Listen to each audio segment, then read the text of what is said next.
Thank you very much for being here this morning then. And we are in the Bon Dia Daily, which is our smorgasbord of news, weather, language, culture, and well-being here in Portugal. Let me very quickly tell you about stone soup as well then.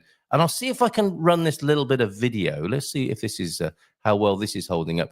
Sadly, this was where I was trying to record my glee, my absolute joy of being given a bag of food by the wonderful Tia Aida. I don't know if Philomena didn't like being called Tia Philomena, did she?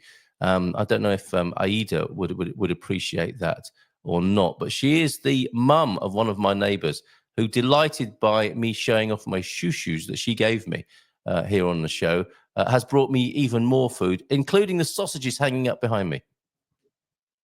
Oh, they're slightly shadowy there, but I can tell you they have created quite the authentic aroma in this kitchen.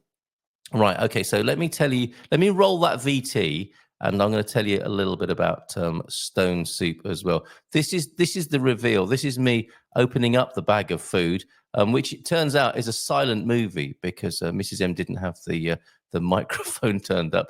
Here we go. That's the bag of food, and I'm going to tell you about stone soup as well while that's playing. I'll actually tell you the story. A poor friar who was on a pilgrimage, and it looks like I'm out of lip sync here. A poor friar who was on a pilgrimage arrived at a house and, too proud to simply ask for food, asked the owners of the house to lend him a pot so he could prepare some soup made of stone. And he took a beautiful, smooth, well-washed stone from his bag, not unlike, well, probably quite unlike the one I was holding up just then as I hold up my box of meat and give it a sniff there. The owners of the house were curious and immediately let the friar into the kitchen and gave him the pot. The friar put the pot on the fire with only the stone in it, but immediately said that the soup needed to be seasoned.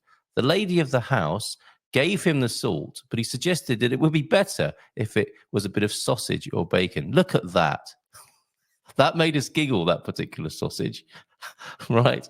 It would have been nice to put in the soup that this friar is making for us here, according to the old fable, Portuguese fable. And there went the lard next to the stone. And then the friar asked if they didn't have anything to thicken the soup, like potatoes or beans that were left over from the previous meal. And that's how the stone soup was thickened. There it is. I'm holding it up there. That is a bucket of stone soup from one of the best purveyors of here in Portugal, in Almarim, which is the capital of stone soup production here in Portugal. Carrots were added, plus the meal that was with the beans, and evidently it turned out an excellent soup, a sopa. They ate the soup together, and at the end, the friar carefully removed the stone from the pot, washed it, and put it back in his bag for the next soup. Isn't that great? Oh, wrong jingle.